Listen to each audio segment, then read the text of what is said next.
So for today's video, hi guys! So for today's video, tayo po ay mag-harvest ng mustasa at saka kangkong.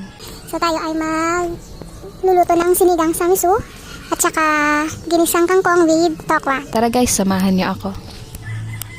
So ito yung mustasa na aking kukunin. Mustasa. Tsaka yun yung mga kangkong. Ayan. Okay, tara po. Samahan niyo po ako mag-harvest.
Ayan, so ang dami kong nakuhang kangkong.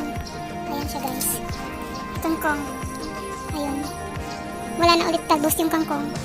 Ilang araw ulit bago iyan magpanibagong talbos. Ayan. Ay, may mga tumubong mushroom. What? May mga tumubong mushroom. Okay, so next naman ay yung mustasa. So next naman guys ay mag-harvest tayo ng mustasa. Ito po siya.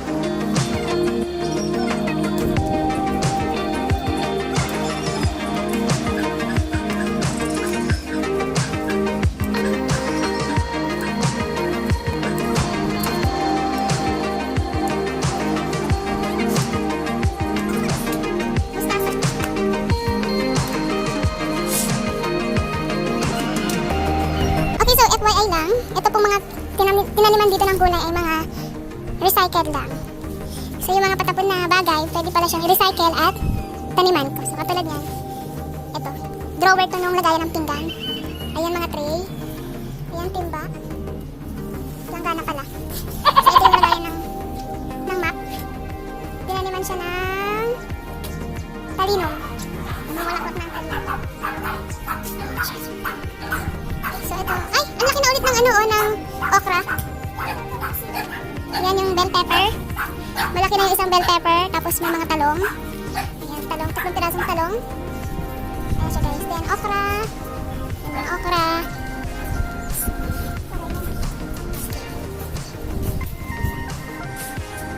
Okay, so mamaya guys, samahan niyo po ako magluto ng kangkong with tokwa at saka sinigang sa miso.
Miso. Ayan, miso.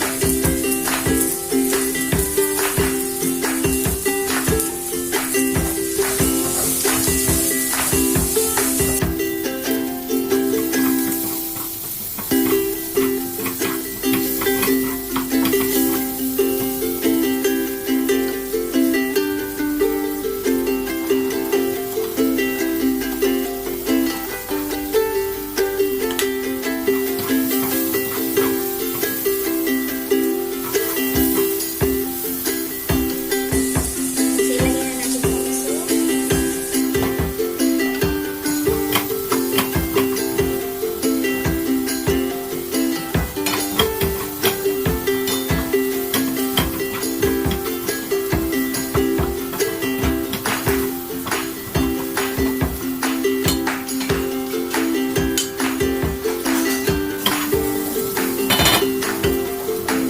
Tapos ilagay na din po natin itong isda. Itong isda ay lalagyan ko na din ng asin.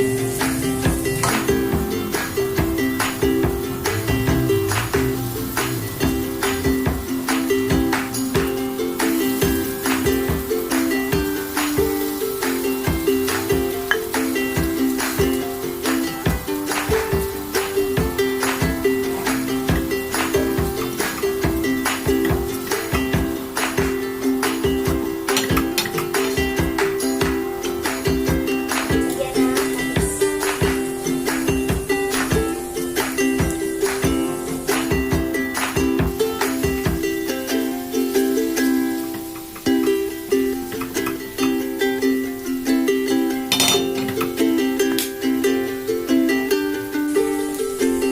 Tapos okay, tapos lagyan na po natin ng tubig.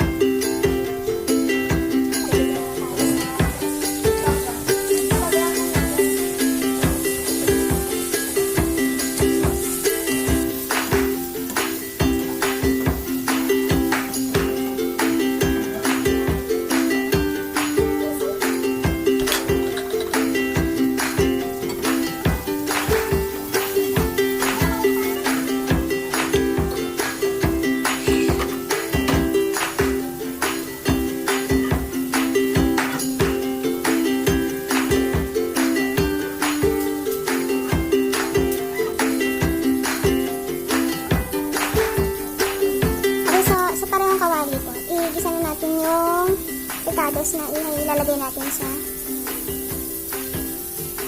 ginisang kangkong.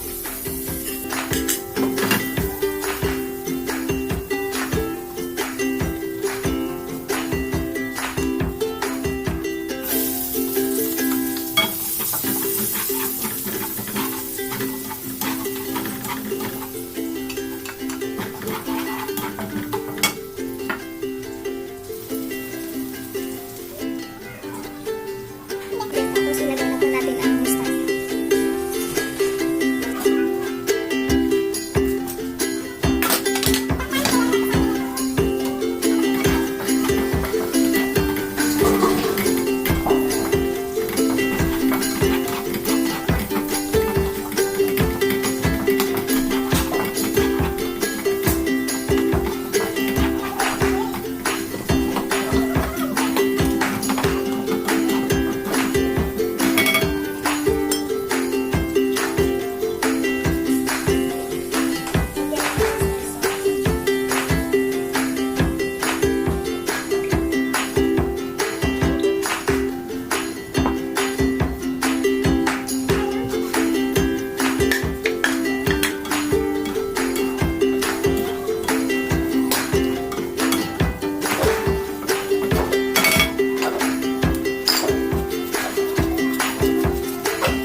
So, mga 1 minuto pa po, luto na ang ating ginisang kangkong with tokwa and oyster sauce.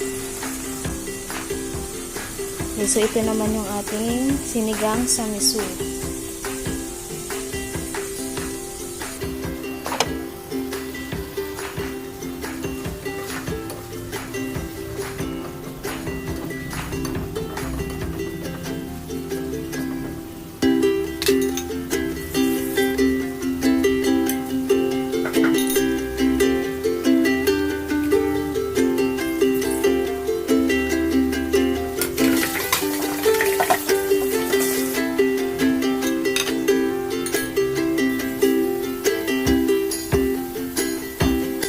Okay, so ayan, luto na po ang ating ginisang kangkong with tokwa in oyster sauce.